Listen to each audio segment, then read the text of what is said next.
First ever factory outlet Mukunda jewelleries, KBHP, Somajiguda, Suchitra, Hanamkonda, Kothapet, Chandanagar, Khammam. మీకు నేను ఒక దేవాలయ ప్రాంగణంలో శివమహాపురాణ ప్రవచన సందర్భంలో మీకు ఒక విషయం విజ్ఞాపన చేస్తున్నాను. బహుశా మా దొరగారికి ఒక్కరికి తెలిసేమో, ఆయన నాకు పేరు జ్ఞాపకంలో లేదు. ఈ ఊళ్ళోనే ఒక వ్యక్తి ఉండేవారు. ఆయన ఒకసారి మా ఇంటికి వచ్చి ఒక్కసారి మీకు నమస్కారం చేసి వెళ్ళిపోతానని చాలా వ్యగ్రతతో అన్నాడు. సరే చెయ్యండి, కానీ అది మీరు నమస్కారం చేస్తానన్నట్టు లేదు, ఒక్కసారి మిమ్మల్ని కొడతానన్నట్టుంది. ఎందుకంత భావన వ్యగ్రత అన్న అంటే, ఇవాళే నా జీవితానికి చిట్ట చివరి రోజు, నేను ఆత్మహత్య చేసుకోబోతున్నాను. నా మనస్సులో ఎప్పుడైనా శాంతి కలిగితే మీ ఉపన్యాసాల్లోనే కలిగేది. అందుకని మీకు ఒక్కసారి నమస్కారం చేసి ఆత్మహత్య చేసుకుందామని వచ్చాను. మీకు ఒక్కరికే చెప్తున్నాను, మీరు ఎవరికీ చెప్పకండి, సాయంకాలానికి నేను ఉండను. నేను హడిగిపోయింది, నాకు చెప్పాడు బాబని. అది నేను తర్వాత ఎడతాను ఆఫీస్కి, అవసరమైతే హాఫ్ డే సీఎల్ ఎడతాను. కూర్చోండి అని కూర్చోబెట్టాను. అంటే బాబా ఇలా మా ఇంటికి వచ్చేయమని ఆలోచమండి. కాబట్టి కూర్చుంటే ఏమి మీకు ఎందుకు కలిగింది బాధ? ఆయన ఏదో పాపం చాలా చెప్పుకొచ్చాడు ఏడుస్తూ. నేనన్నా సరే ఒక పని చేయండి, ఆఖరి ప్రయత్నం ఒకటి చేయండి. మీరు దీక్షగా 42 రోజులు శివాలయానికి ఎవ్వరికీ చెప్పద్దు. ప్రదోష వేళలో వెళ్ళి శివ ప్రదక్షిణం చేసి మీరు ఏమీ చెప్పకండి. మీరు చెప్పగలిగినంతసేపు శివాలయం అరుగు మీద కూర్చుని శివ శివ శివ శివ శివ శివ ఇదొకటే. ఒక 42 రోజులు ఈ దరిద్రాన్ని, మీ కష్టాలని అనుభవించి చూడండి అన్నాను. మీరు నమ్ముతారా? ఆ వ్యక్తి నా దగ్గరికి వచ్చి, నా జీవితంలో ఆశించని రీతిలో నా జీవితానికి ఒక కొత్త మలుపు తిరిగిందండి, నేను వరంగల్ వెళ్ళిపోతున్నాను, నేను సెటిల్ అయిపోతున్నానని చెప్పాడు. ఆ వ్యక్తే నాకు ఈ మధ్యనే మళ్ళీ ఫోన్ చేసి, కోటేశ్వరారు ఇప్పుడు నేను ఎంత ఆనందంగా ఉన్నానోనండి, ఒక్కసారి మీరేమైనా వరంగల్ వస్తారేమిటండి ఉపన్యాసాలకి, మీ దర్శనానికి వద్దాం అనుకుంటున్నాను, నేను కూడా కాకినాడ అన్నాడు. అయ్యా మీరు ఎప్పుడైనా కాకినాడ ఇప్పుడు అక్కర్లేదు, ఇప్పుడు తర్వాత వద్దురు కానీ, నేను వరంగల్ ఇప్పుడు మాత్రం రావట్లేదు, నేను వరంగల్ వస్తే చెప్తాను, అప్పుడు మీరు నా దగ్గరికి వద్దురు కానీ తప్పకుండా దర్శనానికి అన్నాడు. ఏతి జీవంతిమానందో నరం వర్ష శతాదపి అంటుంది సుందరకాండ. 100 ఏళ్ళు బతికిన వాడు శుభాన్ని చూస్తాడు. అందుకే తొందరపడి ఏదో సమస్య ఉందని ఆత్మహత్యలు చేసేసుకుంటాం, ఇలాంటి మాటలు అనకూడదు. కాబట్టి చూడండి, శివుడు ఉద్ధరించగలడు అనడానికి ప్రత్యక్ష ప్రమాణం మనకే ఉంది కదా. శివం అంటే మంగళం, శోభనం, శ్రేయస్సు, కళ్యాణం. ఏ శుభము నీకు కావాలన్నా శివానుగ్రహముగానే వస్తుంది. శివానుగ్రహము కలిగితే నీ ఇంట సర్వమంగళములు జరుగుతాయి. మీరు చూడండి, నేను ఇక్కడ మీకు ఒక గంభీరమైనటువంటి విషయాన్ని వాళ్ళ ప్రస్తావన చెయ్యాలి అని అనుకుంటున్నాను.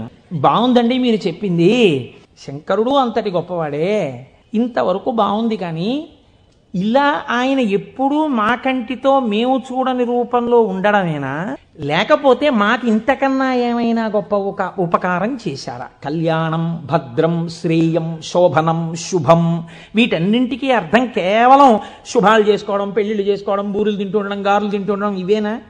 ఇంకేమైనా చెప్పారా శంకరుడు? ఇవే నా అర్థం, నేను ఇవే మీకు చేసి పెడుతుంటానని ఏమైనా అన్నారా? దీన్ని మీరు చాలా జాగ్రత్తగా గంభీరంగా పట్టుకోవాలి. మీరు ఇది పట్టుకునే ప్రయత్నం చేస్తే శివపురాణం విషయంలో మీకు ఒక గొప్ప అవగాహన ఏర్పడిపోతుంది. కాబట్టి చెవులు రిక్కించి చాలా జాగ్రత్తగా వినే ప్రయత్నం చేయండి. కదిలినటువంటి శివుని యొక్క స్వరూపాన్నే నటరాజమూర్తి అని పిలుస్తాం. తనలో తాను రమించిపోతున్నటువంటి శివుడు అలలు లేని సరస్సు. కాబట్టి తనలో తాను రమిస్తుంటాడు, కదలిక ఉండదు. ఇప్పుడు అదే శివుడు సృష్టికర్త, స్థితికర్త, ప్రళయకర్తగా ఉన్నాడు అనుకోండి, కదులుతూ ఉంటాడు. ఈ కదిలినప్పుడు నటరాజు నాట్యం చేస్తుంటాడు. నటరాజు సృష్టి స్థితి ప్రళయకర్త అయి నటిస్తున్నప్పుడు పక్కన దగ్గరగా ఎవరైనా నిలబడతారా? నిలబడి అలా చూస్తూ సంతోషపడిపోయే వాళ్ళు ఎవరైనా ఉన్నారా నటరాజుని? శ్రీ మహావిష్ణువు అంతటి వారు అసుర సంధ్య వేళలో మధ్యలో వాయిస్తూ ఉంటారు, శంకరుడు నాట్యం చేస్తుంటే ఇద్దరే చూస్తారు. అలాగా మిగిలిన వాళ్ళందరూ నటరాజ తాండవమునందు సహాయం చేస్తుంటారు. ఆ ఇద్దరెవరో తెలుసా? ఒకరు వ్యాఘ్రపాదుడు, ఒకరు పతంజలి. వీళ్ళిద్దరే చూస్తూ ఉంటారు. వ్యాకరణ మహాభాష్యం చెప్పేటప్పుడు 1000 మంది 1000 రకాలైన ప్రశ్నలు వేస్తారు.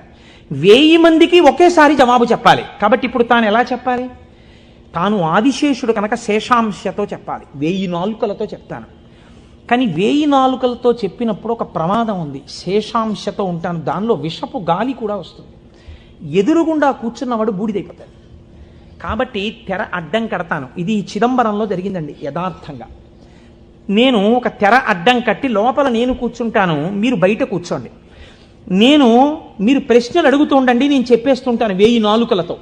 ఒక్క నియమం, 1000 నాలుకలతో నేను కష్టపడి 1000 మంది శిష్యులకు సమాధానం చెప్పడానికి కూర్చుని ఉండగా ఎవడైనా సరే నేను పాఠం పూర్తయిందనే లోపల లేచి వెళ్ళిపోతే వాడు బ్రహ్మరాక్షసుడైపోతాడని చెప్పి శాపం పెడుతున్నానన్నారు. 1000 మంది శిష్యులు కూర్చున్నారు. కొంతమందికి అసలు ప్రారంభంలోనే అనుమానాలు ఉంటాయి. అలాంటి వాళ్ళు కూడా ఉంటారు. ఇప్పుడు ఇది మోక్షద్వారం, ఇందులో దూరితే మోక్షం వస్తుంది అన్నాం అనుకోండి, ఇది ఎవరు పెట్టారండి అంటాడు. వెంటనే వాళ్ళు వచ్చారు. అసలు ముందు తెలుసుకోవడం కన్నా అనుమానాలు ఎక్కువ. అక్కడే పతనం ప్రారంభం. విన్నదాన్ని మననం చేసి దీన్ని మనం ఎంత అనుష్ఠానంలోకి తెద్దామని చూడకుండా మనం ఎన్ని అనుమానాలు ఇందులో తెచ్చేసుకుందాం అనేటప్పటికీ అవి ఎప్పటికీ ఆగవు. మీకు ఎప్పటికీ ఆగవు అనుమానాలు. ఇప్పుడు ఏమైపోయింది, ఇందులో ఒకటికి అనుమానం వచ్చింది. ఏమిటో వెళ్ళిపోతే బ్రహ్మరాక్షసుడు అంటున్నాడు. ఈ మాట వినగానే అసలు నాకు తోచడం మానేసింది.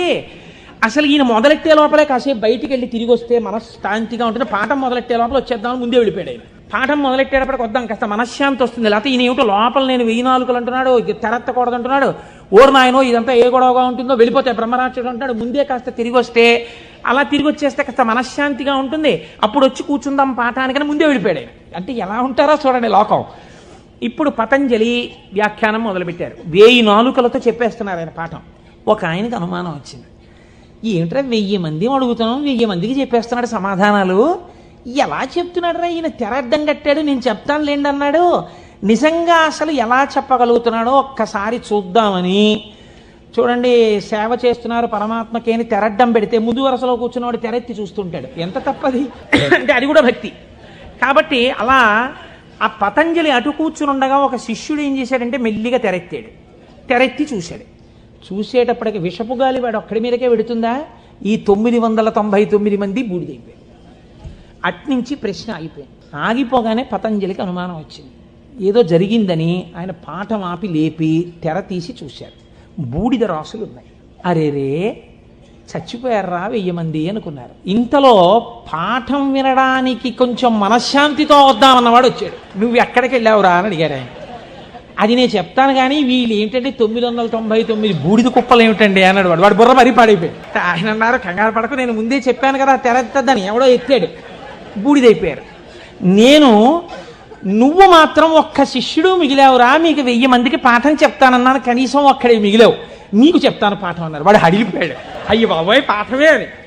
ఇప్పుడు పతంజలి అన్నారు, నీకేం చెప్పను, కంగారు పడకు, నీకు నేను అనుగ్రహించేస్తున్నాను, నీకు వ్యాకరణం అంతా భాషించేసింది, నీకు వచ్చేసింది.